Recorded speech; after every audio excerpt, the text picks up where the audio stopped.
So I've been using these for about 2 months now, and my actual first reaction out loud to nobody was, holy sh! That doesn't happen very often, especially when these are just $130 wireless earbuds. Hey folks, my name is Norb, and I review audio equipment from the perspective of a classically trained musician and just a regular music fan. And the SoundPeats H3. Look, I've reviewed some of their products before, and they've been hit or miss. But this may be the best thing that SoundPeats has ever made. But here's the thing.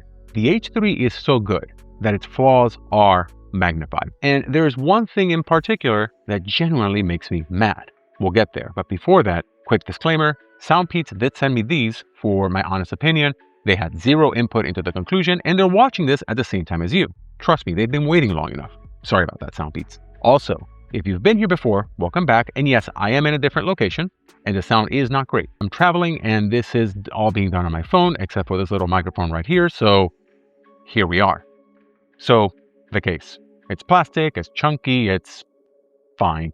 It's bulky for a good reason. These are IEM shaped earbuds, not your typical AirPods Pro style earbud.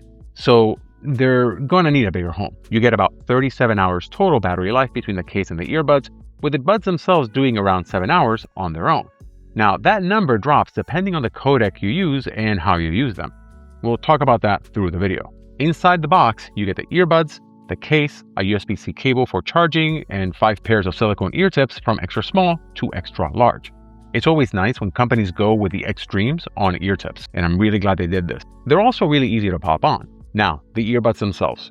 They have this semi-transparent resin shell, so you can actually see the drivers and the circuitry all through the plastic.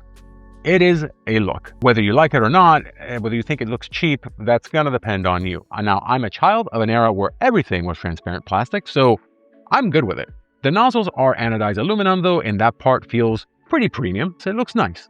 Overall, the H3 are on the larger side. Now, I have big ears, so I'm fine. I slip these on, I twist the lock, and I'm done. Very comfortable. Actually, more comfortable than most IEMs and earbuds that I've used, and I've had issues with a lot of IEMs and earbuds irritating my ears over time. These really don't.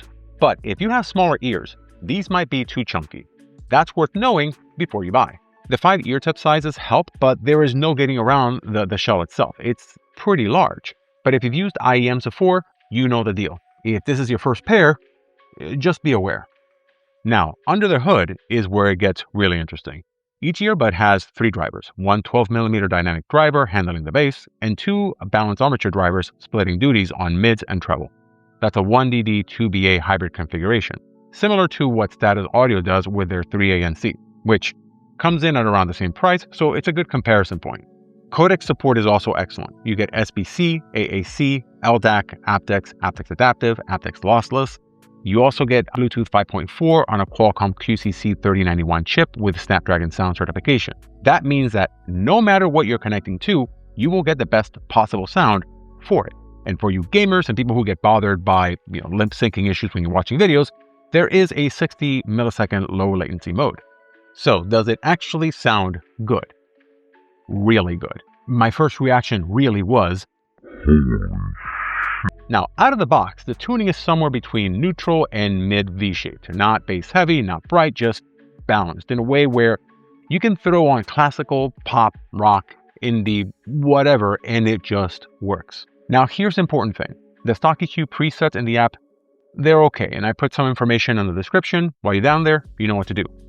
But the custom EQ, that's where the H3 really comes alive. First, there's the adaptive EQ, which tests your hearing, then tunes these according to your needs. That is awesome right there, and I love it. But the star here really is its 10-band EQ that I think hits all of the right points for tuning. Not quite a full parametric EQ, but it is solid. And I found that boosting the bass a little through the EQ was fantastic, especially because of that dynamic driver. The physicality is surprising, like you actually feel it. That's not something I usually say about wireless earbuds, and I love that articulation and physicality. The soundstage is another thing that caught me off guard. For wireless earbuds at this price, the sense of space is excellent. Instruments have separation, there's depth to the imaging, and it doesn't feel like everything is jumbled up and being shoved at you. And that is because of the separate drivers. This just does a really great job at that, and in fact, I think that it sounds better than a lot of wireless earbuds at more than twice the price. If you're using LDAC or aptX Lossless, there is an audible improvement in detail and resolution, but, and this matters, LDAC cuts your battery life to about 4 hours. So you're choosing between better sound and longer listening. That is a trade-off. Add noise canceling to the mix and these things can drain pretty fast. Let me break down the sound a bit. So the bass from that dynamic driver is physical and well controlled. It doesn't bloom, it doesn't get muddy, it slams when it needs to, and it stays pretty tight. I found that boosting it a few decibels through the custom EQ made it even better. Lots of fun without getting muddy, especially if you boost the 50 and 160 Hz regions. That physicality is the real strength here, and it is something that you feel more than you hear. Really satisfying for electronic music, hip-hop, anything with a solid low end, in fact. Goodbye from Plot Twist, Your Idol from K-pop Demon Hunters, Time Lapse from Ludovico Einaudi, and both Dreaming of the Cash from Interstellar and Time from Inception really show this off. The mids are clear and present. Vocals come in through well. Not recessed, not shouty. I will say there is a hint of brightness in the upper mids that some people might notice on certain tracks. Just dip the 2.8 kilohertz band in the EQ and that takes care of it. But I never really had an issue with it.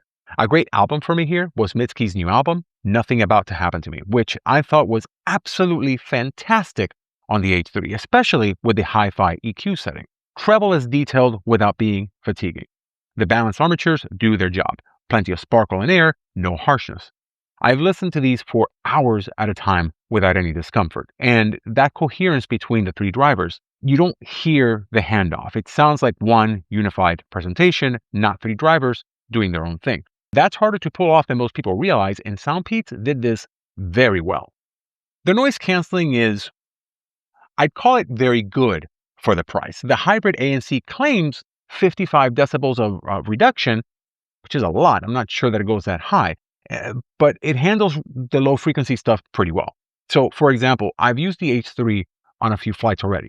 I've been traveling around a lot and this has handled that very well. Most of my flights are cross country though. That's usually a solid 4 hours in the air plus the airport time, which means that the battery life does drain and become a risk, especially with some codecs. Transparently, I have not used this for a whole flight, but it's more because I just don't like stuff inside my ears for that many hours. So I'll often switch to a pair of headphones. Here's the thing. The IEM shape boosts the passive isolation better than standard earbuds. So these really do an excellent job at blocking outside noise. Transparency mode it's fine. It works. It lets the sound in. It's not the star of the show. The call quality though, that was pretty decent for wireless earbuds. Wind is still a challenge outdoors. It always is. But indoor calls, meetings, whatever, it's solid. Take a listen. This is a test of the microphone on the SoundPeats H3. Clearly, I am indoors right now, so this is what you would sound like in a standard phone call or during a meeting. And now I'm outdoors. There's a mild breeze right now. There's nothing major.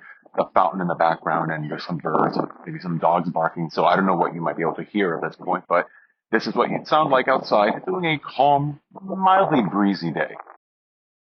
Now for the app. And this is where I get mad. And I get mad because everything else about the H3 is just so good.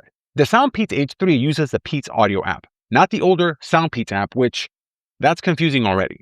And look, when the app works, it actually works really well. It's well designed. You get a proper EQ with a ton of control, full touch control customization. You can remap every single gesture, ANC mode selection, codec switching, game mode, all of that. The EQ settings even save to the earbuds themselves. So once you're dialed in, you don't need the app anymore, but you have to create an account to use it. And it logs me out frequently. So you're met with this creepy dude, and I don't even know how to describe it. It's like a creepy little panda spying on me in the login screen. I have never been so scared to EQ my earbuds. And the real problem, the app requires an internet connection. So if you're on a plane and if you don't have Wi-Fi, you can't change the EQ and you can't just adjust the noise canceling unless you've already mapped it to the touch control. So I also ran into some bugs. The screen would go blank. The EQ presets won't actually switch when I selected them once in a while. Disconnections from the app that required restarting the app itself or redoing the earbuds. The app experience needs work. When it works, it's fantastic, it's well done, but there is no excuse for requiring internet access to change local settings on earbuds that are literally connected to your phone. That is not a thing that should happen. So, should you buy the SoundPeats H3? Transparently, and I'm not punning because of the plastic, I would, because I really like these. These are ones I would 100% choose and be pretty happy with it. In fact, these are now my everyday carry earbuds. So, who should get these? I'd actually recommend it for most people looking to spend less than $200 and those whose ears are big enough and who don't mind spending a little time tinkering in the app to get the controls dialed in just right for them. The triple driver setup, the codec support, the soundstage, it's a lot of performance for the money. If you have smaller ears, then try before you commit if you can. The fit is the biggest physical variable. Now, the app situation is real, and if you need your earbuds to work flawlessly out of the box with no tinkering, and you travel a lot without Wi-Fi, and you're messing around with the EQ all the time, these may not be great for you. Anyway, if you're still here, remember to like and subscribe, and here's another video on one of the SoundPeats products that I did, or here's another one that YouTube thinks that you might like. With that, thanks for watching.